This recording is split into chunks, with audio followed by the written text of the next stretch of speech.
শুভ সন্ধ্যা, সবাইকে আমন্ত্রণ জানাচ্ছি আমাদের আজকের ক্লাসে। তো আজকে আমাদের যে বিষয়ের উপর আলোচনা হবে সেই বিষয়টা হচ্ছে malignant disease of the biliary tree, that means হচ্ছে কার্সিনোমা গল ব্লাডার এবং হচ্ছে কোলাঞ্জিওকার্সিনোমা। আমরা এতদিন benign disease of the biliary tree নিয়ে কথা বলছিলাম, সেখানে গল ব্লাডারের সমস্ত ডিজিজ এবং biliary tree যেমন হচ্ছে কোলিডোকোলিথিয়াসিস বা অন্যান্য বিনাইন যে ডিজিজ গুলো আছে সেগুলো নিয়ে আমরা আলোচনা করেছি। কিন্তু এখন আরো দুইটা টপিক, ইম্পর্টেন্ট টপিক রয়ে গেছে biliary ডিজিজের আলোচনার উপর। সেগুলো হচ্ছে কার্সিনোমা গল ব্লাডার এবং কোলাঞ্জিওকার্সিনোমা। কার্সিনোমা গল ব্লাডার এটা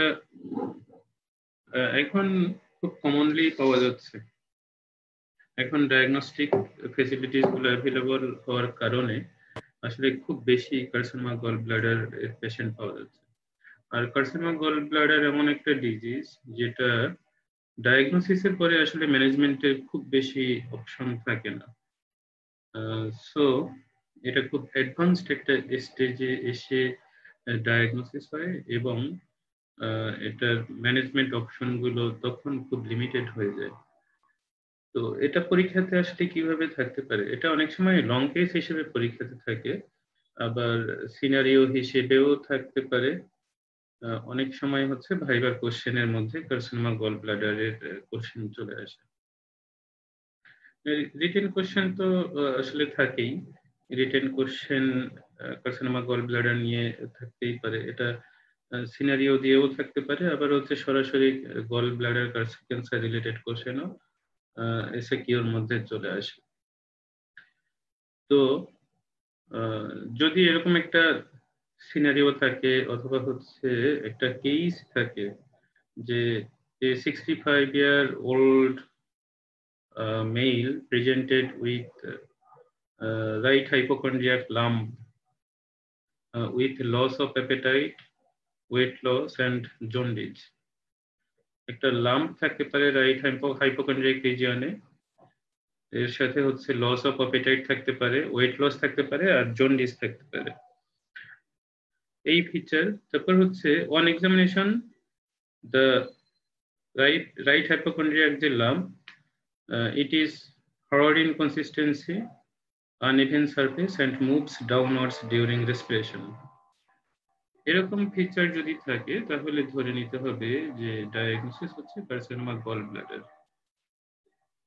কারণ কার্সিনোমা গল ব্লাডার অ্যাডভান্সড স্টেজে একটা পালপেবল লাম্প হিসেবে প্রেজেন্ট করে এবং এটা নন টেন্ডার হয়, ইউজুয়ালি নন টেন্ডার, এবং গল ব্লাডার অবশ্যই ডাউনওয়ার্ডস মুভ করবে, যেহেতু এটা লিভারের সাথে লাগানো এবং লিভার সহ এটা নিচের দিকে ইন্সপিরেশনের সময় নেমে আসে। এই জন্যই এই ডায়াগনোসিসটা হয়ে যায় কার্সিনোমা গল ব্লাডার। এরপর হচ্ছে এই রিলেটেড অনেক কোশ্চেন থাকে। কোশ্চেন গুলো হচ্ছে how will you diagnose a patient of carcinoma gall bladder, কিভাবে ডায়াগনোসিস করব, দেন হচ্ছে ম্যানেজমেন্ট অপশন গুলো কি কি, কিভাবে আমরা ম্যানেজ করব।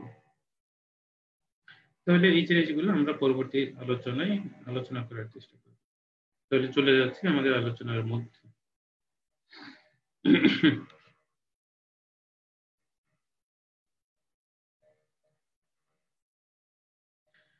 গল ব্লাডার ম্যালিগনেন্সির যে ম্যালিগনেন্সি গুলো আছে সেগুলো যদি আমরা একটা সংক্ষিপ্ত আকারে বলার চেষ্টা করি, সেটাতে আমরা দেখতে পাই যে এখানে গল ব্লাডার ক্যান্সার হতে পারে। হেপাটোবিলিয়ারি ম্যালিগনেন্সির আসলে অন্যান্য যে ব্যাপারগুলো আছে সেগুলো আসলে এখানে আলোচনায় চলে আসছে, যেমন হচ্ছে এখানে কার্সিনোমা গল ব্লাডার ক্যান্সার হতে পারে। দেন হচ্ছে এক্সট্রা হেপাটিক কোলাঞ্জিওকার্সিনোমা, মানে কোলাঞ্জিওকার্সিনোমা বায়োডাক্টের যে ক্যান্সার সেটা ইন্ট্রাহেপাটিক পোরশনেও হতে পারে, আবার হচ্ছে এক্সট্রা হেপাটিক পোরশনেও হতে পারে। ইন্ট্রাহেপাটিক কোলাঞ্জিও কার্সিনোমা যেটা লিভারের ভিতরে যে বায়োডাক্ট গুলো আছে সেগুলোর মধ্যেও হতে পারে।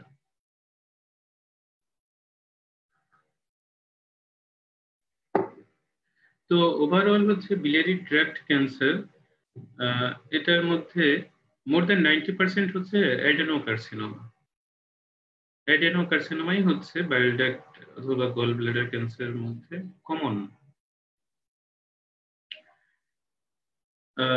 এগুলোতে বেশিরভাগ সময়ই হচ্ছে পেলিয়েটিভ থেরাপি দেওয়া হয়, এবং এটার মধ্যে পেলিয়েটিভ থেরাপির মধ্যে হচ্ছে কেমোথেরাপি গুলো মোটামুটি কাজ করে, কিন্তু সবগুলোতেই দেখা যায় যে সার্ভাইভাল, মিডিয়ান সার্ভাইভাল বা ওভারঅল সার্ভাইভাল এটা হচ্ছে অ্যারাউন্ড 12 মান্থস, 1 বছর।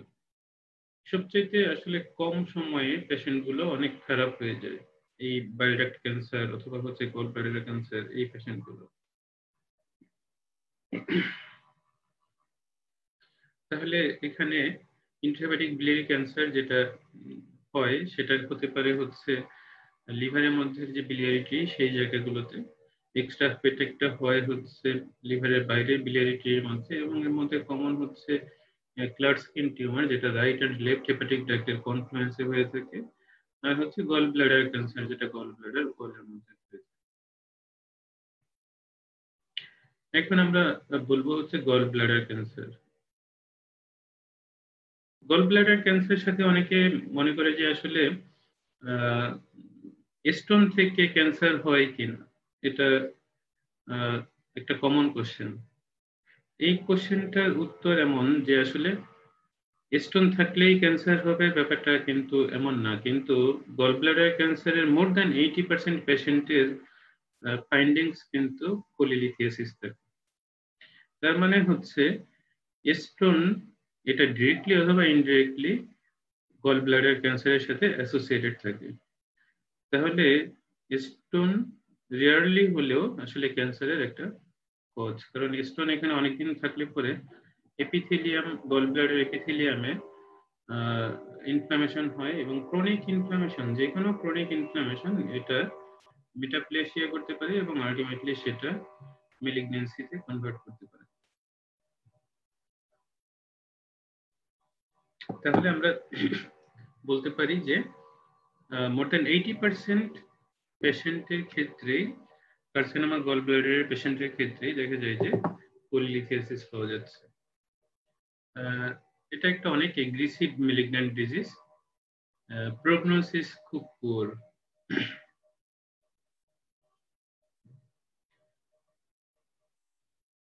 এটার প্রেজেন্টেশনটা খুবই নন স্পেসিফিক, সিমটম গুলো খুবই নন স্পেসিফিক, এবং এটা অনেক দেরিতে আসলে প্রেজেন্ট করে।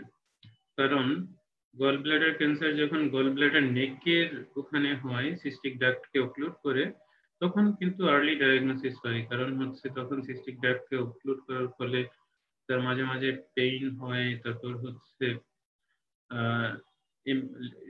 মিউকোসিল ফর্মেশন করে গল ব্লাডারটা বড় হয়ে গিয়ে তখন কিন্তু পাল্পেবল একটা গল ব্লাডার পাওয়া যায়। কিন্তু এটা যদি অন্য জায়গায় আসলে হয়, ফান্ডাস অথবা বডিতে, তখন কিন্তু এই অবস্ট্রাকটিভ সিমটম গুলো থাকে না, এবং শুধুমাত্র তখন কনস্টিটিউশনাল সিমটম গুলো থাকে, যেমন হচ্ছে loss of appetite, weight loss, এগুলো থাকে, এবং সেটা যখন লিভারকে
স্পেসিফিক প্রেজেন্টেশন গুলো আসলে সবসময় পাওয়া যায় না, এবং হচ্ছে লেট স্টেজ প্রেজেন্টেশনটা খুব কমন, এই জন্য অনেক দেরিতে পেশেন্ট প্রেজেন্ট করে অ্যাডভান্সড স্টাইলে।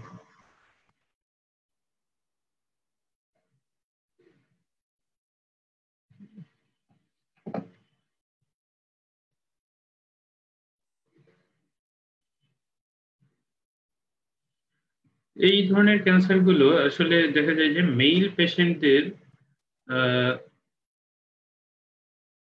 ফিমেল পেশেন্টের চাইতে একটু কম হয়, 3 times more common in female patient than male patient, কারণ ফিমেল পেশেন্টের কিন্তু স্টোনও বেশি হয় মেল পেশেন্টের চাইতে। আর এটা সাধারণত লেট এজের একটা ক্যান্সার, দেখা যায় যে 6th and 7th decades of life এটা প্রেজেন্ট করে। 60 থেকে 70 বছর বয়সের মহিলাদের বিশেষ করে এই ক্যান্সার গুলো হয়, এবং এটা কমন হচ্ছে ইন্ডিয়া এবং পাকিস্তানে, কারণ এখানে পিগমেন্ট স্টোন যেটা, সেটার ইনসিডেন্সটা বেশি। পিগমেন্ট স্টোনের সাথে অ্যাসোসিয়েটেড থাকে হচ্ছে 2 ধরনের ইনফেকশন, যেমন হচ্ছে প্লুরাটিস সাইনাসিস এবং হচ্ছে অ্যাসকারিস লাম্বিকুলারিস। তাহলে এইগুলো পজিটিভ এজেন্ট হিসেবে কাজ করে।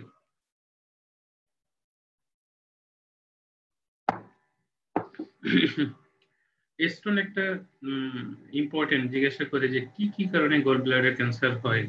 গল ব্লাডার ক্যান্সার হওয়ার অনেকগুলো কারণ আছে, যেগুলোর মধ্যে আমরা বলছিলাম যে স্টোনের সাথে অ্যাসোসিয়েশন আছে, এবং এখানে আমরা বলতেছি যে আসলে স্টোন এটা একটা পজিটিভ ফ্যাক্টর হিসেবে কাজ করে। কারণ স্টোন গল ব্লাডার মিউকোজাতে আসলে ক্রনিক ইনফ্লামেশন করে, সেখানে সেলুলার প্রলিফারেশন হয়, এবং আলটিমেটলি সেখান থেকে মেটাপ্লেসিয়া এবং গল ব্লাডার ক্যান্সার এটা হওয়ার পসিবিলিটি থাকে। এটাকে প্রাইমারি রিস্ক ফ্যাক্টর হিসেবে আইডেন্টিফাই করা হয়, এবং লার্জার স্টোন দেখা যায় যে যাদের স্টোনের সাইজ 3 সেন্টিমিটারের বড়, 3 সেন্টিমিটারের বড়, তাদের ক্ষেত্রে ক্যান্সারের সম্ভাবনাটা অনেক বেশি থাকে। 3 সেন্টিমিটারের বড় স্টোন আসলে ইন্ডিকেট করে এই স্টোনটা তৈরি হতে অনেক সময় লেগেছে। দ্যাট মিনস হচ্ছে স্টোনটা প্রথমে ছোটই ছিল, সেগুলো অনেক সময় ধরে থেকে থেকে কিন্তু 3 সেন্টিমিটারের যেতে বড় হয়েছে। দ্যাট মিনস হচ্ছে এটা দীর্ঘদিন ধরে আছে, আর দীর্ঘদিন ধরে যে ইনফ্লামেশনই থাকুক না কেন, সেখান থেকে কিন্তু ম্যালিগন্যান্সির পসিবিলিটি বেশি থাকে।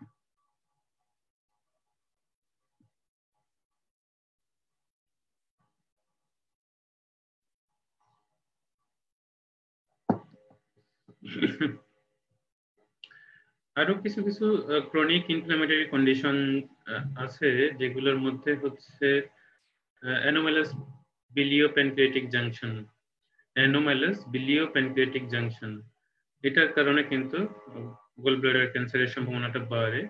তারপর হচ্ছে কোলিডোকাল সিস্ট, যেটা আমরা জানি প্রি ম্যালিগন্যান্ট কন্ডিশন, সেখান থেকেও গল ব্লাডার ক্যান্সার সম্ভাবনা থাকে। এবং প্রাইমারি স্ক্লেরোজিং কোলাঞ্জাইটিস আমরা আগে দেখেছি, প্রাইমারি স্ক্লেরোজিং কোলাঞ্জাইটিস যেটা একটা ইডিওপ্যাথিক কন্ডিশন, এবং সেখানে বাইল ডাক্ট থেকে শুরু করে গল ব্লাডার সবকিছুতেই একটা ইনফ্লামেটরি কন্ডিশন চলে, এবং সেখানেও এই ক্যান্সারের সম্ভাবনাটা থাকে। তাহলে গল ব্লাডার স্টোন একটা রিস্ক ফ্যাক্টর, দেন হচ্ছে অ্যানোমালাস বিলিওপ্যানক্রিয়াটিক জাংশন, এটার একটা রিস্ক ফ্যাক্টর, দেন হচ্ছে কোলিডোকাল সিস্ট, যেটা আমরা জানি একটা রিস্ক ফ্যাক্টর, এবং প্রাইমারি স্ক্লেরোজিং কোলাঞ্জাইটিস এটা একটা risk factor. Porcelain gall bladder এটা ডিরেক্টলি আসলে গল ব্লাডার ক্যান্সারের সাথে অ্যাসোসিয়েটেড। পোর্সেলিন গল ব্লাডার টার্মটা খুব কমন, এবং এটা কিন্তু পরীক্ষাতে শর্ট নোট হিসেবেও আসে, এবং স্যারদের একটা পছন্দের কোশ্চেন। পোর্সেলিন গল ব্লাডার, এটার সাথে গল ব্লাডার ক্যান্সারের একটা অ্যাসোসিয়েশন আছে, পোর্সেলিন গল ব্লাডার। পোর্সেলিন গল ব্লাডারটা মিন করে হচ্ছে গল ব্লাডার ওয়ালের মধ্যে হচ্ছে ক্যালসিফিকেশন, গল ব্লাডার ওয়ালের মধ্যে ক্যালসিফিকেশন। আমরা জানি এক্সরেতে আসলে গল ব্লাডার ভিজিবল না, কারণ গল ব্লাডার একটা সফট টিস্যু, সফট টিস্যু গুলো এক্সরেতে খুব ভালো বোঝা যায় না, কিন্তু এখানে এক্সরেতে কিন্তু গল ব্লাডারের আউটলাইন এটা খুব ভালো বোঝা যাচ্ছে।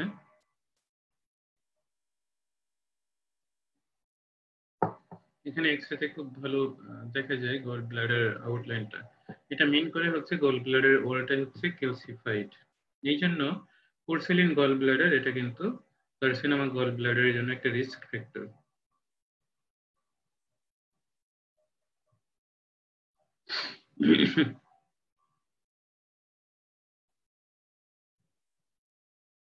আরেকটা পসিবিলিটি সেটা হচ্ছে এখানে দেখানো আছে যে গল ব্লাডারের ভিতরে একটা পলিপয়েড মাস, একটা পলিপয়েড মাস লুমেন এর ভিতরে, যেটা অনেকটা মনে হয় হচ্ছে স্টোনের মতো। এখানে আলোচনাতে বোঝা যাচ্ছে যে gall bladder polyp, gall bladder polyp, যেটা আল্ট্রাসোনোতে বোঝা যায় একটা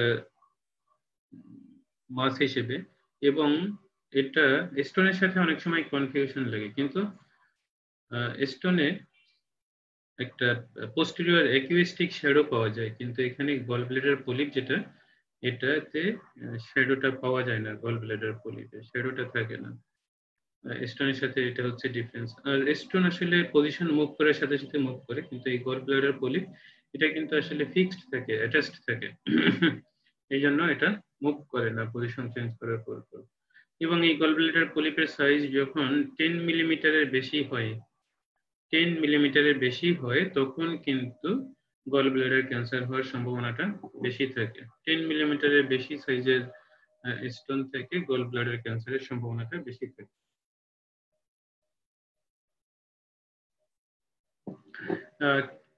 এবার আমরা একটু প্যাথোলজি নিয়ে আলাপ করবো। যদি জিজ্ঞাসা করা হয় যে গল ব্লাডার ক্যান্সারটা কোন ধরনের ক্যান্সার হিস্টোপ্যাথোলজিক্যালি, এটা আসলে একটা অ্যাডেনোকার্সিনোমা, গ্ল্যান্ডিউলার এপিথেলিয়াম থেকে যেটা অ্যারাইজ করে সেটা হচ্ছে অ্যাডেনোকার্সিনোমা। কার্সিনোমা গল ব্লাডার এটা মেইনলি অ্যাডেনোকার্সিনোমা। এটা আসলে প্রথমে ডিসপ্লেসিয়া হয়, সেখান থেকে কার্সিনোমা ইন সিটু হয়। এপিথেলিয়াম যেটা আছে সেটা ডিসপ্লেসিয়া হয় এবং আলটিমেটলি হচ্ছে মেটাপ্লেসিয়া, মেটাপ্লেসিয়া হয় না, ডিসপ্লেসিয়া হয়। আলটিমেটলি হচ্ছে কার্সিনোমা ইন সিটু হয়। দেন হচ্ছে বেসমেন্ট মেমব্রেনকে ইনভেড করার পরে সেটা থেকে ইনভেসিভ কার্সিনোমা হতে পারে।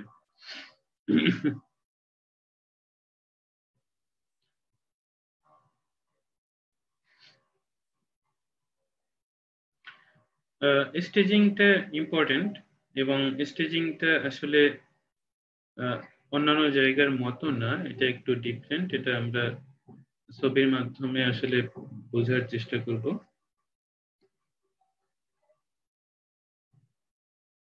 এখানে যদি আমরা দেখি যে এখানে কি কি লেয়ার আছে গল ব্লাডারের মধ্যে, গল ব্লাডারের ভিতরেই থাকে হচ্ছে এপিথেলিয়াম, দেন হচ্ছে লেমিনা প্রোপ্রিয়া, দেন হচ্ছে মাসকুলারিস লেয়ার, আর বাইরের দিকে থাকে হচ্ছে সেরোসা। সেরোসাটা সব জায়গায় অবশ্য থাকে না, লিভার বেডে যেটা অ্যাটাচড থাকে সেখানে কিন্তু এই সেরোসাটা থাকে না। তাহলে মিউকোজা যখন হয়, সাথে হচ্ছে মিউকোজা ওই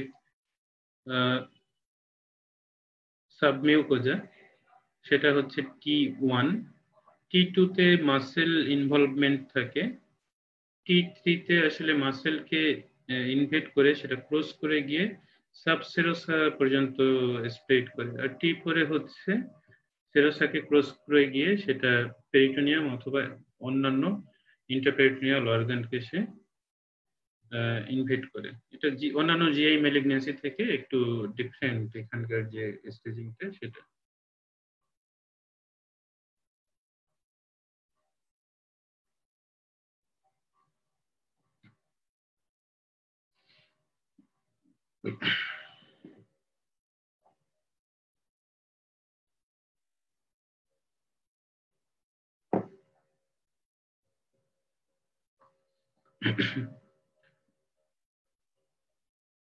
লিম্ফ নোড মেটাস্টাসিস এখানে কমন, এবং দেখা যায় যে রিজিওনাল লিম্ফ নোডকে সে মেটাস্টাসিস করে।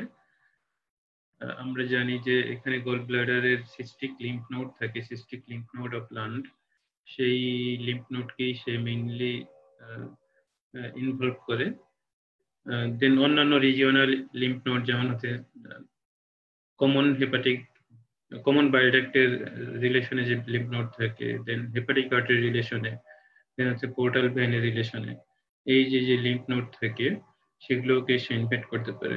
এইগুলোরও কিছু স্টেজিং আছে, সেগুলো আসলে আমাদের জন্য খুব বেশি ইম্পর্টেন্ট না, তারপরেও বলার জন্য বলা, সেটা হচ্ছে N0-তে হচ্ছে কোনো লিম্ফ নোডকেই মেটাস্টেসিস করে না বা লিম্ফ নোডে মেটাস্টেসিস থাকে না। N1-এ হচ্ছে এটা সিস্টিক ডাক্টের সাথে যে লিম্ফ নোড থাকে সেটা, দেন হচ্ছে কমন বায়োডাক্টের সাথে যে লিম্ফ নোড সেটা, হেপাটিক আর্টারির সাথে যে লিম্ফ নোড থাকে সেটা, এবং হচ্ছে পোর্টাল ভেইনের সাথে যে লিম্ফ নোড থাকে সেগুলোকে ইনভলভ করতে পারে। আর যদি এর বাইরে যেমন পেরি অ্যাওরটিক, পেরিক্যাভাল, দেন হচ্ছে সুপ্রামেজেন্ট্রিক অথবা সিলিয়াক গ্রুপ অফ লিম্ফ নোডকে ইনভলভ করে, দেন হচ্ছে সেটা N2। আর যখন রিজিওনাল লিম্ফ নোড অ্যাসেস করা যায় না তখন সেটা হচ্ছে NX। NX দ্যাট মিন্স হচ্ছে লিম্ফ নোড অ্যাসেস করা যাচ্ছে না। আর আমরা জানি যে আসলে ডিস্ট্যান্ট মেটাস্টেসিস থাকলে পরে M1, আর যদি না থাকে তাহলে M0। ডিস্ট্যান্ট মেটাস্টেসিস এখানে আসলে পুরো জিআইটি থেকেই যে জায়গাতে মেটাস্টেসিস হয় মেইনলি সেটা হচ্ছে লিভার। গল ব্লাডারের ক্ষেত্রেও এই লিভারেই মেটাস্টেসিসটা কমনলি পাওয়া যায়, এবং এখানে সিটি স্ক্যানে আমরা দেখতে পাচ্ছি যে হাইপোডেন্স কিছু এরিয়া আছে, এবং এটা গল ব্লাডার থেকে ডিরেক্টলি লিভারের মধ্যে মেটাস্টেসিস হচ্ছে, ডিরেক্ট ইনভেশন এখানে। আবার কিছু কিছু জায়গায় হচ্ছে মানে অ্যাডজাসেন্ট এরিয়া অফ দ্য লিভারের মধ্যে, যেটা কন্টিনিউয়াস না অন্যান্য এরিয়ার সাথে এবং গল ব্লাডারের সাথে, সেটা হচ্ছে মেটাস্টেসিস। এই যে যে এরিয়াটা, এটা সেগমেন্ট 6-7, এই এরিয়াটাতে মেটাস্টেসিস, এবং এটা হাইপোটেন্স লেশন হিসেবে সিটি স্ক্যানে পাওয়া যায়।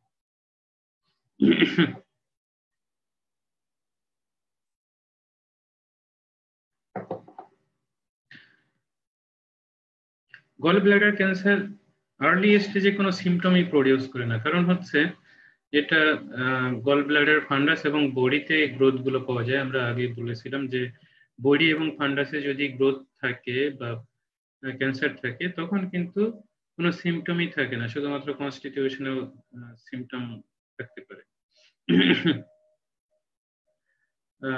এটা অ্যাডভান্স না হওয়া পর্যন্ত আসলে কোনো সিমটমই থাকে না। আর যে সমস্ত পেশেন্টের আসলে সিস্টিক ডাক্টের ওখানে গ্রোথ থাকে, টিউমার থাকে, সেই পেশেন্টগুলো অবস্ট্রাকশন নিয়ে প্রেজেন্ট করে এবং অ্যাকিউট কোলিসিস্টাইটিসের ফিচার নিয়ে প্রেজেন্ট করে, তখন কিন্তু সেই পেশেন্টগুলো আর্লি প্রেজেন্ট করে অ্যাকিউট কোলিসিস্টাইটিসের ফিচার নিয়ে, যাদের নেক অফ দ্য গল ব্লাডারে ক্যান্সার থাকে। তারপরে দেখা যায় যে ওয়েট লস থাকে, তারপর হচ্ছে জন্ডিস থাকে নেক অফ দ্য গল ব্লাডারে যখন ক্যান্সার হয় সিস্টিক ডাক্টের ওখানে, তখন কমন বাইল ডাক্টকে ইনভলভ করে, কমন বাইল ডাক্টকে ইনভলভ করলে পরে জন্ডিস হয়। আবার বডিতে যখন হয় তখন কিন্তু ডিরেক্টলি লিভারের মধ্যে ইনভেট করে অথবা হচ্ছে মেটাস্টেসিস হয়, তখনও জন্ডিস হয়। আর অনেক সময় হচ্ছে অ্যাবডোমিনাল মাস হিসেবে প্রেজেন্ট করে, অনেক বড় একটা লাম্প নিয়ে।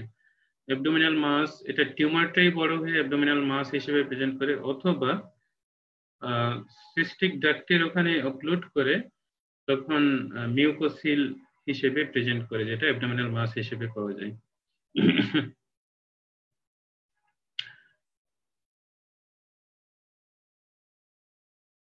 যাদের অনেকদিন ধরে আসলে গল ব্লাডার স্টোন আছে, তাদের যদি রিসেন্ট সময়ে হচ্ছে পেইনের ভেরিয়েশন হয়, যেটার কোয়ালিটি এবং হচ্ছে ফ্রিকোয়েন্সি, যদি ফলিকি পেইন থেকে একটা ডালেকিং পেইন হয় এবং এটা কন্টিনিউয়াসলি হতে থাকে, তখন কিন্তু ধরে নিতে হয় যে এটা হচ্ছে কার্সিনোমা গল ব্লাডারের ফিচার। তারপরেও হচ্ছে পেইন দিয়ে carcinoma gall bladder initially diagnosis করা পসিবল না, কারণ সেটার জন্য গল ব্লাডার স্টোনই মোস্টলি রেসপন্সিবল থাকে। অন্যান্য যে সিমটম আছে সেটা হচ্ছে আসলে ক্রনিক একটা এপিগ্যাস্ট্রিক পেইন থাকতে পারে, আর্লি স্যাটাইটি থাকতে পারে যেটা অ্যানোরেক্সিয়া বলে থাকি আমরা, এবং একটা অ্যাবডোমিনাল ফুলনেস এর ফিচার থাকতে পারে, loss of appetite, abdominal fullness, এবং একটা ক্রনিক এপিগ্যাস্ট্রিক পেইন নিয়ে প্রেজেন্ট করে। এটা আসলে খুবই নন স্পেসিফিক প্রেজেন্টেশন। তবে মেইনলি হচ্ছে ওয়েট লস থাকে পেশেন্টের, জন্ডিস থাকে এবং অ্যাবডোমিনাল মাস থাকে, মাঝে মাঝে হচ্ছে পেশেন্টের পেইন থাকে, এপিগ্যাস্ট্রিক পেইন। আল্ট্রাসাউন্ড আমরা বলছিলাম যে আল্ট্রাসাউন্ডে এখানে এরকম পলিপয়েড মাস থাকে যেটাতে কোনো পোস্টেরিয়র অ্যাকুস্টিক শ্যাডো পাওয়া যায় না, আবার এর সাথে অ্যাসোসিয়েটেড স্টোনও থাকে যেটার সাথে পোস্টেরিয়র অ্যাকুস্টিক শ্যাডো পাওয়া যায়। গল ব্লাডার ওয়ালটা আসলে অ্যাসিমেট্রিক্যাল থাকতে পারে এবং কোনো কোনো জায়গায় সেটা থিকেন্ড থাকতে পারে। ডায়াগনোসিস একটা ইমেজিং দিয়ে ডায়াগনোসিস করতে হয়, জিজ্ঞাসা করতে পারি আসলে কিভাবে আমরা ভালো ডায়াগনোসিস করতে পারবো। একটা ইমেজিং দিয়ে আসলে খুব ভালো ডায়াগনোসিস করা যায়, সেটা আল্ট্রাসোনোগ্রাফি লেস রিলায়েবল, কিন্তু যদি সিটি স্ক্যান করা হয় সেটা মোর অ্যাপ্রোপ্রিয়েট। সিটি স্ক্যানে আরো ভালো ডায়াগনোসিস করতে পারে। আর হচ্ছে একটা মার্কার আমরা করে থাকি এবং সেটা হচ্ছে CA19-9।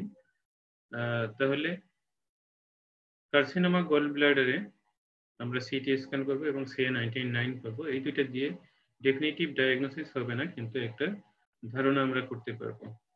আর সাধারণত হচ্ছে সাইটোলজিক্যাল বা হিস্টোপ্যাথোলজিক্যাল ডায়াগনোসিস সবসময় প্রয়োজন হয় না, কারণ সাইটোলজিক্যাল ডায়াগনোসিস করতে গেলে এটা স্প্রেড করতে পারে। গল ব্লাডারকে যখন আসলে এফএনএসি তে পাংচার করবে তখন কিন্তু এই সেলগুলো ইন্টারপেরিটোনিয়াল স্প্রেড হতে পারে, এই জন্য যে গল ব্লাডার ক্যান্সার গুলো আসলে রিসেক্টেবল সেগুলো আগে থেকেই আমরা এফএনএসি করি না ডায়াগনোসিস কনফার্ম করার জন্য। সো আমাদের প্রথমে হচ্ছে সিটি স্ক্যান, দেন হচ্ছে কার্সিনোমা অ্যান্টিজেন 19-9, এই দুইটা টেস্ট আমরা করে থাকি। যে টিউমারটা আসলে ইরেসেক্টেবল বড় লাম্প হিসেবে প্রেজেন্ট করে সেটা সার্জারি করা পসিবল না, তখন আমরা একটা এফএনএসি করে আমাদের ডায়াগনোসিস কনফার্ম করে, এফএনএসি হচ্ছে ফাইন নিডল অ্যাসপিরেশন সাইটোলজি, সেটা করে আমাদের ডায়াগনোসিস কনফার্ম করে তখন আমরা প্যালিয়েটিভ থেরাপি দিয়ে থাকি। আর যেটা রিসেক্টেবল সেটার ক্ষেত্রে আমরা আসলে এক্সিশনাল বায়োপসি, দ্যাট মিন্স হচ্ছে কোলিসিস্টেক্টমি করে তারপর হচ্ছে সেটা হিস্টোপ্যাথোলজি করি। এখানে সিটি স্ক্যানে আমরা দেখি, সিটি স্ক্যানেও আসলে একটা হাইপোডেন্স লেশন হিসেবে পাওয়া যায়, গল ব্লাডারটা বড় থাকে এবং অ্যাডজাসেন্ট অনেক লিভার এরিয়াতে এটা মেটাস্টেসিস থাকে, অ্যাডজাসেন্ট এরিয়াতে ডিরেক্ট এক্সটেনশনও থাকে, মেটাস্টেসিসও থাকে।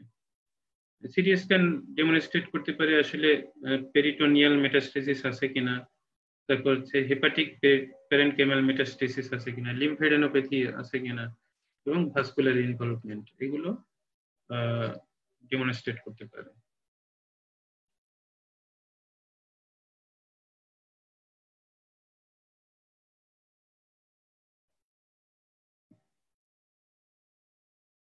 এফএনএসিটা আমরা বলছিলাম যে আসলে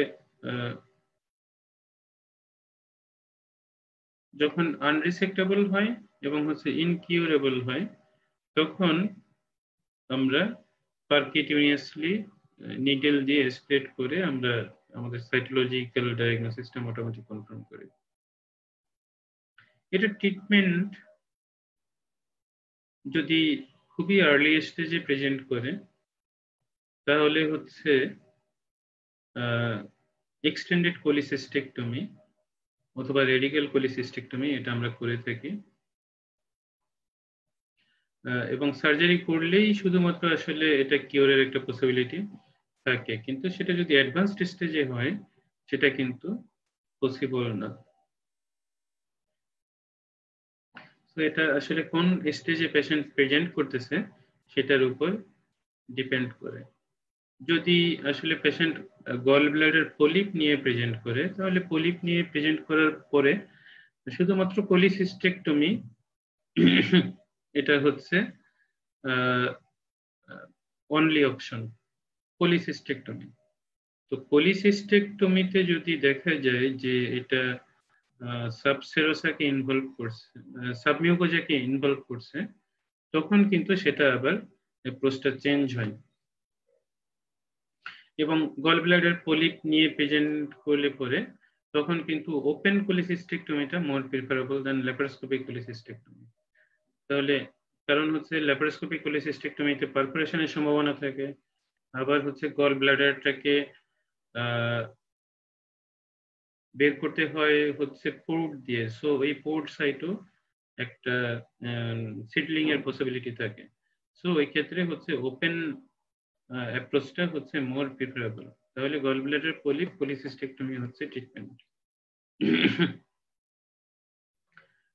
যদি সেই বায়োপসি রিপোর্টে দেখা যায় আসলে ক্যান্সার আসছে বা পলিপটাই হচ্ছে ম্যালিগন্যান্সি প্রুভড হয় হিস্টোপ্যাথোলজিতে, তখন হচ্ছে ডেপথ অফ প্রেজেন্টেশনের উপর ডিপেন্ড করে পরবর্তী চিকিৎসা করতে হয়। তাহলে পলিপ এটা যদি হিস্টোপ্যাথোলজিতে দেখা যায় যে ক্যান্সার, তখন কিন্তু আগের ট্রিটমেন্টটা সবসময় অ্যাডিকুয়েট না। যদি ইনভেশন থাকে T1A পর্যন্ত, দ্যাট মিনস হচ্ছে শুধু মিউকোজা পর্যন্ত, তখন কিন্তু শুধুমাত্র যে পলিসিস্টেক্টমি আমরা করলাম সেটাই কিন্তু এনাফ। কিন্তু এটা যদি আসলে T1B, দ্যাট মিনস হচ্ছে সাব মিউকোজা পর্যন্ত ইনভলভ থাকে, তখন কিন্তু পলিসিস্টেক্টমি এনাফ। কিন্তু ওখানে শর্ত থাকে যে আসলে রিসেকশন মার্জিনটা ফ্রি থাকতে হবে। দ্যাট মিনস হচ্ছে গল ব্লাডারের বাইরের ওয়ালটা হচ্ছে টিউমার ফ্রি থাকতে হবে।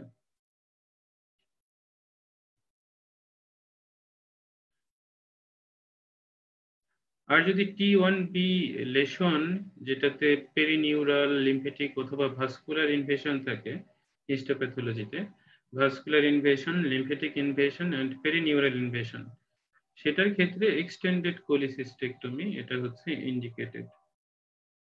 আর যেটাতে ওপেন ল্যাপারোস্কোপিক কোলিসিস্টেক্টমি করা হয়েছে এবং উইথাউট এনি এন্ডো ব্যাগ, ভিতরে একটা ব্যাগ ইন্ট্রোডিউস করে ব্যাগের ভিতরে গল ব্লাডারকে নিয়ে বের করা হয় নাই, সেখানে কিন্তু আসলে পোর্ট সাইট এক্সিশন বলে, মানে যে পোর্ট দিয়ে গল ব্লাডার বের করা হয়েছে সেই পোর্টটা এক্সারসাইজ করতে হবে, এটাও ইন্ডিকেটেড।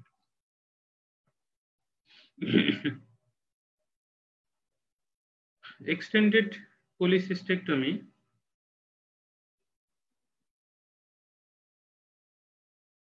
এটা কি মিন করে? এটা হচ্ছে R0 রিসেকশন, এটা আমাদেরকে করতে হবে। দ্যাট মিনস হচ্ছে গল ব্লাডার বেড যেটা ছিল সেই বেডের কিছু অংশ আমাদেরকে এক্সারসাইজ করতে হবে। ইউজুয়ালি হচ্ছে 2 সেন্টিমিটার পর্যন্ত আমরা এক্সারসাইজ করে থাকি। তারপর হচ্ছে সিস্টিক ডাক্ট, এখানে সেটাও আমাদেরকে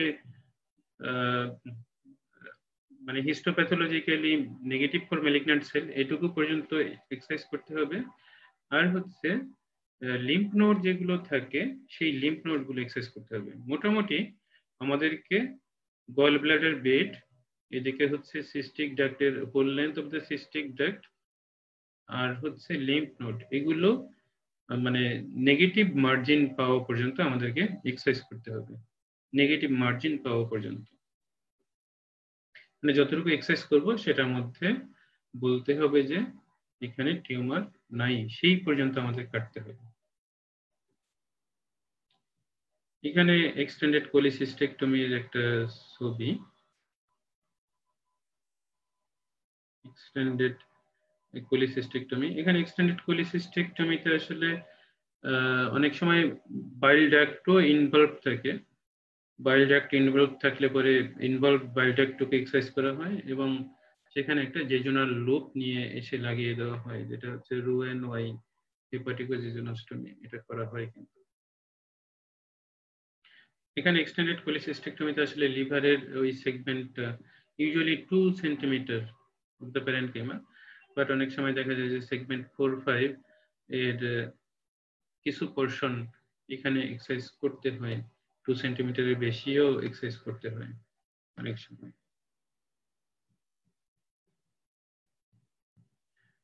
T2 লেসন যেটাতে আমরা দেখছিলাম যে আসলে মাসেলকে ইনভলভ করছিল, মাসেলকে ইনভলভ করলেও আমাদেরকে ওই একই রকম ভাবে রেডিক্যাল পলিসিস্টেকটমি করতে হয়। সেটাতে লিভার বেইট, দেন হচ্ছে বাইল ডাক্টের যতটুকু ইনভলভ ফ্রি মার্জিন পাওয়া পর্যন্ত, দেন হচ্ছে অল দ্য লিম্ফ নোডস পর্যন্ত আমাদেরকে এক্সারসাইজ করতে হয়। এবং পার অপারেটিভলি বাইরের যে মার্জিন সেখান থেকে টিস্যু নিয়ে ওটাতে পাঠানো হয় এবং সেটা ফ্রোজেন সেকশন করে সাথে সাথেই বলে দেয় যে আসলে এটাতে টিউমার দিয়ে ইনভলভ নাকি ইনভলভ না। সেই পর্যন্ত আমাদের ওয়েট করতে হয় এবং নেগেটিভ মার্জিন না পাওয়া পর্যন্ত আমাদেরকে এক্সারসাইজ করতেই হয়।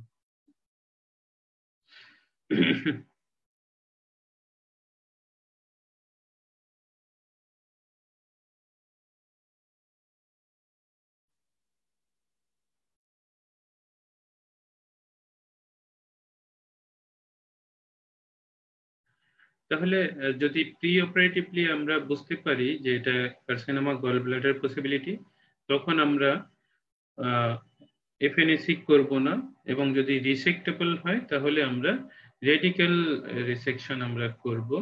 রেডিক্যাল রিসেকশন যদি আমরা প্রি অপারেটিভলি বুঝি যে এটা রিসেক্টেবল না, এটা এক্সটেন্সিভ লোকাল ইনভলভমেন্ট আছে এবং হচ্ছে এটা মেটাস্ট্যাটিক ডিজিজ আছে, তখন আসলে আমরা প্যালিয়েটিভ স্ট্র্যাটেজি গুলো ফলো করি। অনেক সময় হচ্ছে দেখা যায় যে রিসেকশন মার্জিন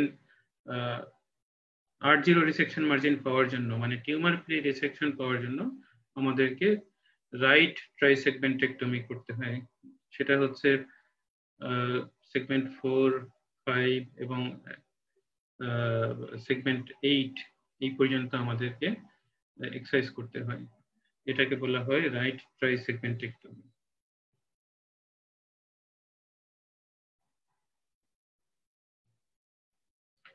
অ্যাডভান্সড স্টেজে যখন আসলে প্রেজেন্ট করে তখন আমাদেরকে ডায়াগনোসিস করতে হয় ক্লিনিক্যালি এবং কনফার্ম করতে হয় আসলে এফএনএসি দিয়ে, এবং এফএনএসি দিয়ে ডায়াগনোসিস কনফার্ম করে তখন আমরা যেটা করি সেটা হচ্ছে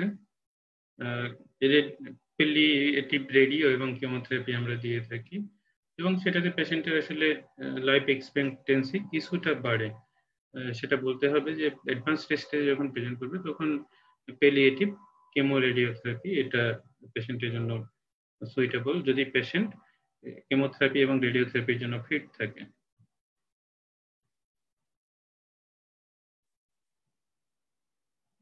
সার্ভাইভাল খুব পুয়ার, আর হচ্ছে 5 ইয়ার সার্ভাইভাল গল ব্লাডার ক্যান্সারের ক্ষেত্রে দেখা যায় যে লেস দেন 15%, 15%-এরও কম, 15%-এরও কম কার্সিনোমা গল ব্লাডারের পেশেন্টের সার্ভাইভাল, less than 15%.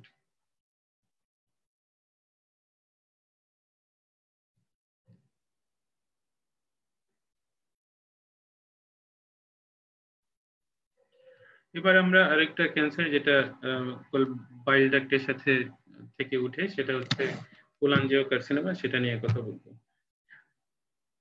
কোলাঞ্জিওকার্সিনোমা হচ্ছে বাইল ডাক্টের ক্যান্সার, এবং এই ক্যান্সারটা কিভাবে প্রেজেন্ট করে এটা একটা সিনারিও দিয়ে আসলে জিজ্ঞাসা করা হতে পারে। যদি পেশেন্টের বয়স 55 বছর হয়ে patient presented with gall bladder, patient presented with jaundice and weight loss থাকবে, জন্ডিস থাকবে পেশেন্টের, কিন্তু সরি আমি একটু ফোন রিসিভ করি। হ্যাঁ মোস্তফা। হ্যাঁ হ্যাঁ হ্যাঁ ভালো, কি খবর?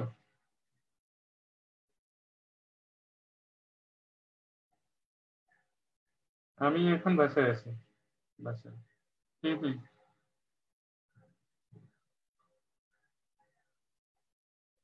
হুম হুম।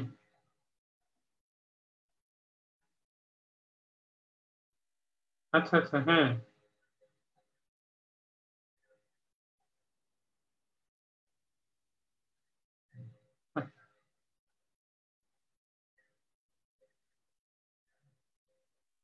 ও আচ্ছা আচ্ছা।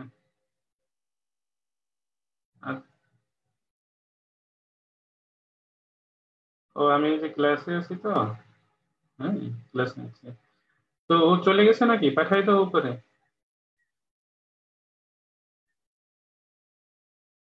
হ্যাঁ হ্যাঁ হ্যাঁ। আচ্ছা, ও আসলে উপরে পাঠাই দাও, হ্যাঁ নাকি?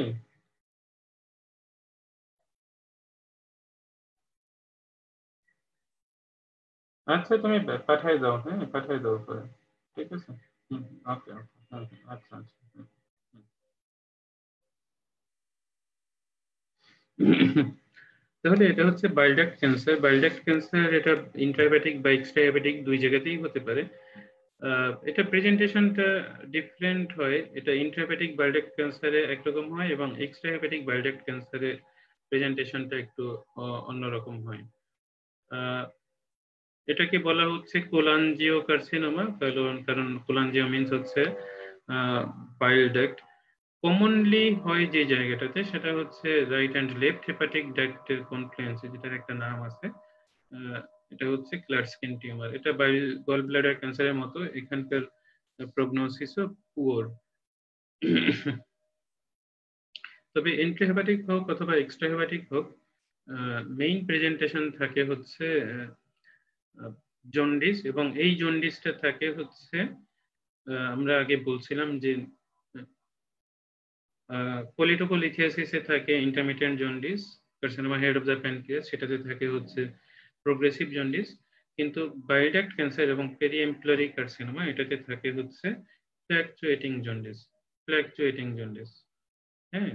এই ক্যান্সার গুলোতে ফ্ল্যাকচুয়েটিং জন্ডিস পাওয়া যায়।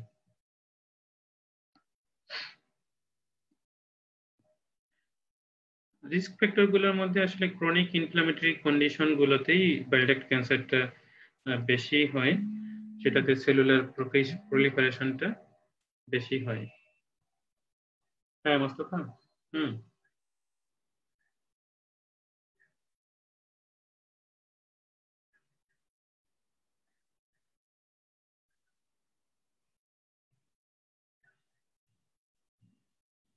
আচ্ছা, আসুক আসুক আগে, হ্যাঁ আসুক।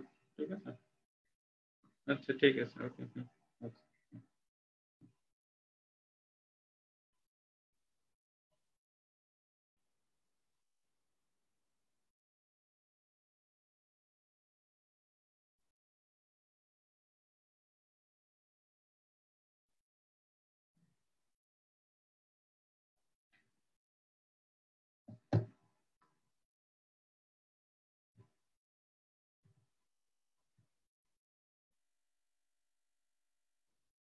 কি কি কারণে হয় এটা আমরা আসলে আগের স্লাইডেই দেখাইছি, যে গল ব্লাডার ক্যান্সার যে সমস্ত কারণে হয় এখানেও কিন্তু সেই একই রকম কারণগুলো।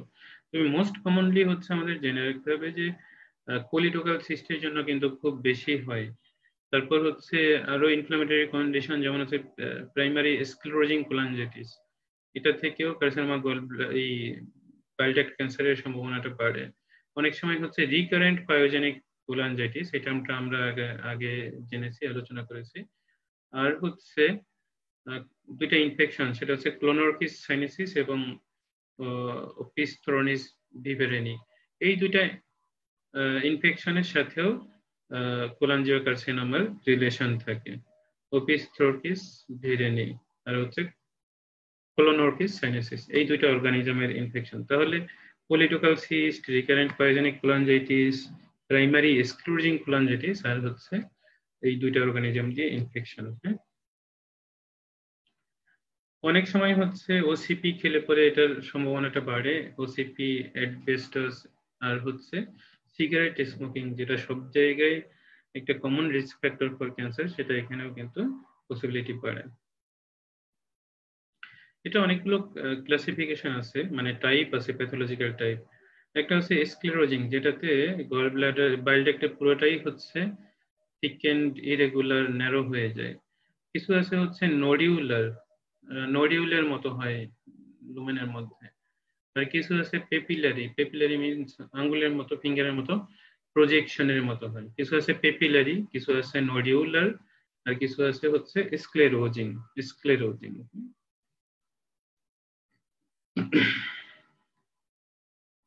স্ক্লেরোজিং কোলাঞ্জিওকার্সিনোমাতে আসলে সার্কামফারেন্সিয়াল ডাক্ট অক্লুশন হয় এবং পেরিডাক্টাল ফাইব্রোসিসের কারণে এটা হয়, সার্কামফারেন্সিয়াল ডাক্ট অক্লুশন। নোডিউলার সাবটাইপ যেটা, সেটাতে একটা মাস থাকে, ফার্ম মাস ডাক্টাল ওয়ালের মধ্যে। আর পেপিলারিতে হচ্ছে আসলে সফট পলিপয়েড লেশনের মতো থাকে, সফট পলিপয়েড লেশনের মতো থাকে পেপিলারিতে। এখানে স্টেজিংটা সেই আগের মতোই, এটা নিয়ে আমরা আসলে খুব বেশি আলোচনা করব না এখানে স্টেজিংটা।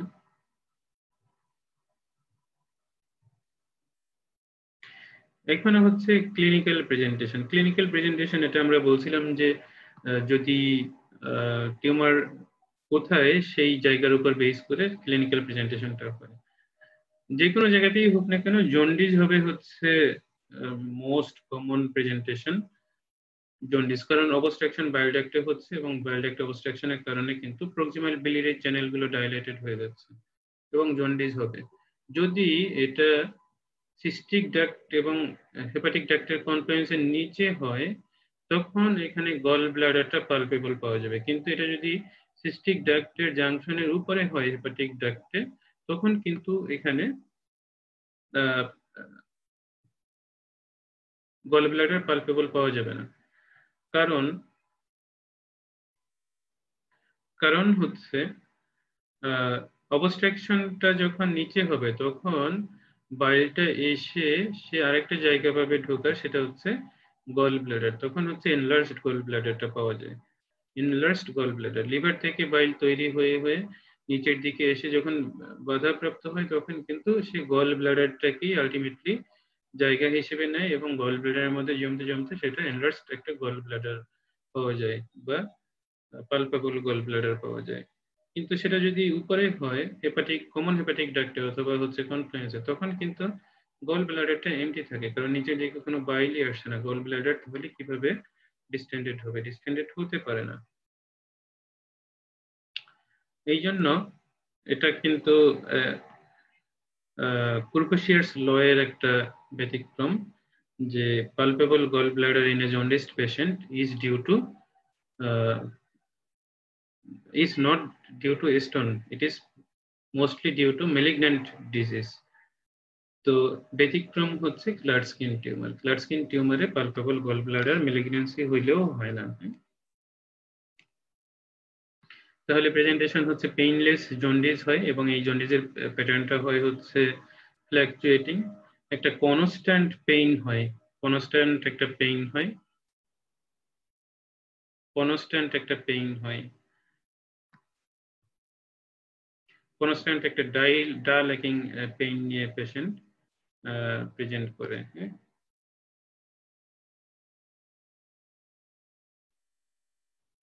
ডায়াগনোসিসের মধ্যে আসলে এখানে লিভার ফাংশন টেস্টটা ইম্পর্টেন্ট, কারণ এখানে বিলিরুবিন বেশি পাওয়া যাবে এবং বাইল ডাক্ট ইনভলভমেন্টের কারণে এখানে কিন্তু অ্যালকালাইন ফসফেটেসটাও পাওয়া যাবে। অন্যান্য এনজাইম এবং অ্যালবুমিন লেভেল এগুলো সাধারণত আনএফেক্টেড থাকে, কিন্তু অনেক সময় হচ্ছে প্রথ্রম্বিন টাইমটা বাড়ে, প্রথ্রম্বিন টাইমটা বাড়ে, প্রথ্রম্বিন টাইম বাড়ে, কিন্তু এনজাইম গুলো সাধারণত আনএফেক্টেড থাকে। টিউমার মার্কারের মধ্যে কার্সিনো এমব্রায়োনিক অ্যান্টিজেন এবং কার্সিনোমা অ্যান্টিজেন 99 এটা বাড়ে, কিন্তু এটা আসলে সিগনিফিকেন্ট না এবং এটা স্পেসিফিক অথবা স্পেসিফিক না। আল্ট্রাসোনোগ্রাফিতে ডায়াগনোসিসের মধ্যে আসলে ইমেজিং খুব ইম্পর্টেন্ট, কিন্তু ইমেজিং এর মধ্যে আল্ট্রাসোনোগ্রাফি খুব ভালো কোনো ডায়াগনস্টিক ইমেজিং বলা যায় না, কিন্তু আল্ট্রাসোনোগ্রাফি করে আমরা বোঝার চেষ্টা করি জন্ডিস পেশেন্টের ক্ষেত্রে আসলে অবস্ট্রাকশনটা কোথায়। এবং গল ব্লাডারের অবস্থা কি। তাহলে আল্ট্রাসোনোগ্রাফিতে বলতে পারে যে গল ব্লাডার ডিস্টেন্টেড কিনা, অবস্ট্রাকশন আসলে কোন জায়গাটাতে, এটা কি শুধুমাত্র ইন্টারহেপাটিক নাকি ইন্ট্রাহেপাটিক এক্সট্রাহেপাটিক দুইটাই, হ্যাঁ, অথবা গ্রসলি কোনো মাস লেশন আছে কিনা সেটা কিন্তু আল্ট্রাসোনোগ্রাফি বলতে পারে। সিটি স্ক্যান করলে পরেও যদি মাস লেশন থাকে তাহলে এটাতে আসলে খুব ভালো বোঝা যায়, কিন্তু সিটি স্ক্যানের যেটা বেটার কোলাঞ্জিওকার্সিনোমা আসলে ডায়াগনোসিস করতে পারে সেটা হচ্ছে এমআরসিপি। এমআরসিপিতে খুব ভালো বোঝা যায়। আর সিটি স্ক্যানের একটা এক্সট্রা সুবিধা সেটা হচ্ছে সিটি স্ক্যান দিয়ে লিভারের মধ্যে যদি কোনো মেটাস্টেসিস থাকে তখন কিন্তু সেটা আমরা খুব ভালো করে বুঝতে পারি যে লিভারে কোনো মেটাস্টেসিস আছে কিনা এবং রিজিওনাল লিম্ফ নোড গুলো ইনভলভ কিনা। Regional lymph node involvement, liver metastasis আর সাইট অফ দ্য অবস্ট্রাকশন, এটাও সিটি স্ক্যান বুঝতে পারে, কিন্তু আরো ভালো বোঝা যায় হচ্ছে এমআরসিপিতে। এখানে আমরা এমআরসিপি দেখতে পাচ্ছি যে এমআরসিপিতে খুব ক্লিন কাট বোঝা যাচ্ছে আসলে ইন্ট্রাহেপাটিক biliary tree ডাইলেটেড এবং just below the confluence of the right and left hepatic duct এখানে কিন্তু ইন্টেন্স ভয়েড এরিয়া, মানে এখানে শেষ হয়ে যাচ্ছে সাদা অংশটা। দ্যাট মিনস হচ্ছে এখানে বাইল নেই, তার মানে হচ্ছে এখানে একটা সার্কামফারেন্সিয়াল গ্রোথ আছে এবং এর নিচে আবার বাইল একটা দেখা যায়, এখানে প্যানক্রিয়াটিক ডাক্ট, এখানে গল ব্লাডারও এখানে কিন্তু ডিস্টেন্টেড না, তাহলে এটা ক্লাডস্কিন টিউমার টাইপের টিউমার। এটা এমআরসিপিতে খুব স্পষ্ট সুন্দর করে বোঝা যায়। টিস্যু বায়োপসি আসলে প্রয়োজন না, কিন্তু ইআরসিপি করলে পরে অনেক সময় হচ্ছে ব্রাশ সাইটোলজি বলে, ব্রাশ সাইটোলজি করে কিন্তু ওখান থেকে মানে সেলুলার ডায়াগনোসিসটা আমরা পেতে পারি, ব্রাশ সাইটোলজি, কিন্তু সেটাও সবসময় আসলে রিলায়েবল না।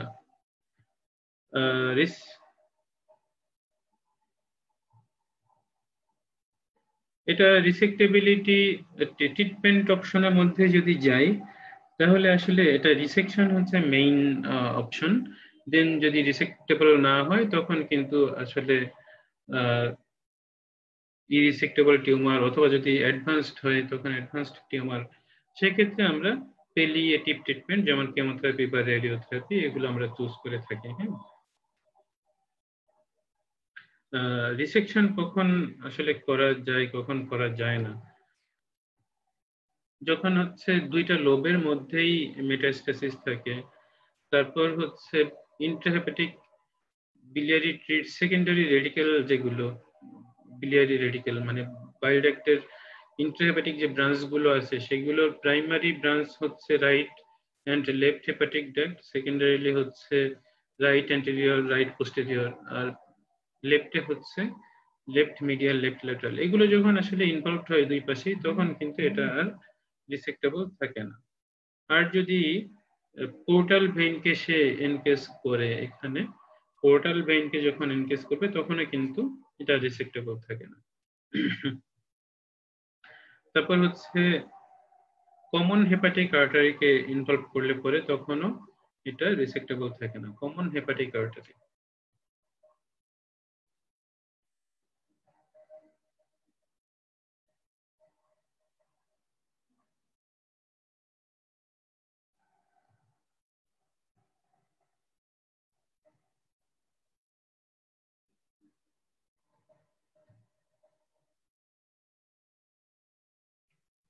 তাহলে কি অপারেশন এখানে আমরা করে থাকি কোলাঞ্জিওকার্সিনোমার ক্ষেত্রে?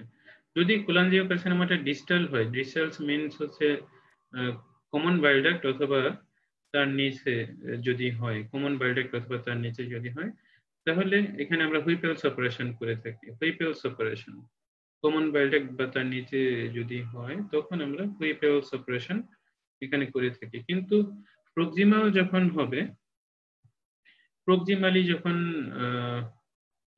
হবে তখন হচ্ছে যতটুকু ইনভলভ ততটুকু রিসেকশন করাই আমাদের উদ্দেশ্য এবং সেখানে আমাদের R0 রিসেকশন মার্জিন আমাদেরকে এনশিওর করতে হবে। দ্যাট মিনস হচ্ছে প্রক্সিমালি এবং ডিস্টালি মানে হিস্টোপ্যাথোলজিক্যালি প্রুফ থাকতে হবে যে টিউমার দিয়ে ইনভলভ না, R0 রিসেকশন মার্জিন করতে হবে এবং সাথে হচ্ছে রিজিওনাল লিম্ফ নোড গুলো ফেলতে হবে। তাহলে সেটা অনেকটা এক্সটেন্ডেড কোলিসিস্টেক্টমির মতো হয়ে যায় যদি প্রক্সিমালি ইনভলভ থাকে। কোলাঞ্জিওকার্সিনোমাটা প্রক্সিমাল কোলাঞ্জিওকার্সিনোমা হয়, তখন হচ্ছে resection of the involved portion of the bile duct with R0 resection margin পর্যন্ত আমাদেরকে এক্সারসাইজ করতে হবে উইথ লিম্ফ নোড এক্সেশন। এটা আসলে ওই বিসমাথ ক্লাসিফিকেশনের উপর বেস করে কোনটাতে কতটুকু করা হয় সেটা দেখানো আছে ছবির মাধ্যমে। এখানে ইন ডিটেইলস আমরা আলোচনা করব না এগুলো নিয়ে।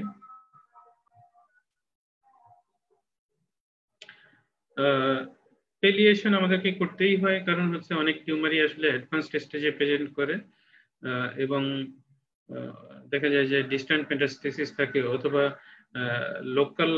লোকো রিজিওনাল ইনভলভমেন্ট থাকে অথবা লিম্ফ নোড ইনভলভমেন্ট থাকে, তখন কিন্তু আমরা কিউরেটিভ রিসেকশন করতে পারি না, তখন কিন্তু আমাদেরকে পেলিয়েশন করতে হয়।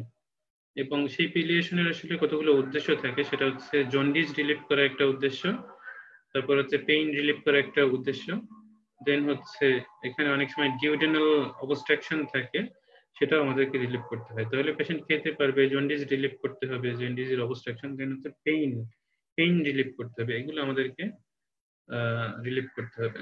এবং সেটার মধ্যে জন্ডিস শুধুমাত্র যদি থাকে সেটা রিলিফ করার জন্য আসলে আমাদের এন্ডোস্কোপি একটা বেস্ট অপশন, মানে ইআরসিপি করে সেখানে একটা metallic self expanding metallic stent যদি দিয়ে আসি, তাহলে কিন্তু পেশেন্টের জন্ডিসটা রিলিফ হয় এবং পেশেন্ট পরবর্তীতে জন্ডিস ফ্রি থাকতে পারে অনেক দিন। এটা একটা বেস্ট অপশন। আর যদি ইআরসিপি ফেইল করে সেক্ষেত্রে জন্ডিস আসলে রিলিফ করার জন্য পিটিসি আর একটা অপশন, যদি প্রক্সিমাল লেশন হয়, পিটিসি পারকিউটিনাস ট্রান্সহেপাটিক কোলাঞ্জিওগ্রাফি, এটার একটা অপশন। তাহলে ইআরসিপি করে স্টেন্টিং অথবা পিটিসি এই দুইটা করা যেতে পারে, মানে মিনিমাল ইনভেসিভ ওয়ে হিসেবে। আর যদি সার্জারি আমরা করি তাহলে হেপাটিকোজেজোনোস্টমি এটা একটা অপশন, মানে ডিস্টালি টিউমার, তাহলে ওর প্রক্সিমালি আমরা হেপাটিক ডাক্টের সাথে জেজোনোমার আমরা একটা বাইপাস করে দিয়ে আসতে পারি, সেটা একটা বেটার অপশন যদি ইআরসিপি অথবা পিটিসি পসিবিলিটি না থাকে। আর খাওয়ার একটা ব্যাপার থাকে, মানে ডিউডেনাল অবস্ট্রাকশন যদি থাকে সেক্ষেত্রে হচ্ছে গ্যাস্ট্রোজেজোনোস্টমি অপশনটা আমরা চুজ করে থাকি, গ্যাস্ট্রোজেজোনোস্টমি। আর পেইন রিলিফ করার জন্য আসলে যদি টিউমারটা ডিভেলপিং করা যায় তাহলে পেইন কিছুটা রিলিফের পসিবিলিটি থাকে, এই জন্য হচ্ছে যদি মাসটা এক্সারসাইজ করা যায় ডিবাল্কিং সার্জারি করে, কিউরেটিভ বা রেডিক্যাল রিসেকশন পসিবল না হলেও যদি ডিবাল্কিং করা যায় সেটা মানে পেইন অথবা অন্যান্য সিমটম গুলোকে রিলিফ করতে পারে। কিছু মেডিকেল ট্রিটমেন্টও আছে আসলে, কেমো রেডিওথেরাপি, এটা আমরা অ্যাডভাইস করে থাকি যে পেশেন্ট গুলো সার্জারি অথবা হচ্ছে অন্যান্য ট্রিটমেন্ট আসলে নিতে পারবে না, তাদের ক্ষেত্রে কেমো রেডিওথেরাপি এটা আমাদের একটা অপশন। আউটকাম খুব খারাপ এবং দেখা যায় যে বেশিরভাগ পেশেন্টেরই সার্ভাইভাল রেট খুব কম। সার্ভাইভাল রেট আসলে এটা স্টেজের উপরও ডিপেন্ড করে, এবং যে কোনো স্টেজেই হোক না কেন 5 ইয়ার সার্ভাইভাল দেখা যায় 20 to 45% ক্ষেত্রে 5 ইয়ার সার্ভাইভাল পাওয়া যায়, এবং যেগুলো রিসেক্টেবল না সেই পেশেন্টগুলো আলটিমেটলি হচ্ছে 5 to 8 মান্থসের মধ্যে এক্সপায়ার করে। তাহলে এটাই ছিল আসলে আমাদের আজকের আলোচনার বিষয়। আমরা কার্সিনোমা গল ব্লাডার এবং বাইল ডাক্ট টিউমার যেমন হচ্ছে কোলাঞ্জিওকার্সিনোমা এগুলো নিয়ে আলাপ করলাম, এবং এগুলো থেকে আসলে পরীক্ষাতে লং কেস থাকে এবং অন্যান্য কোশ্চেনও থাকে। সো এটা তোমরা চেষ্টা করবে ভালোভাবে বুঝে তারপর আনসার করার জন্য। তো সবাইকে আমরা ধন্যবাদ জানাচ্ছি আমাদের সাথে থাকার জন্য। আর তোমরা যারা এখন দেখতে পারলে না, পরবর্তীতে ইউটিউব থেকে এটা দেখে নিতে পারবে। তো সবাইকে বিদায় জানাচ্ছি, শুভরাত্রি। আমরা আজকের ক্লাস এখানেই শেষ করছি আজকের মতো।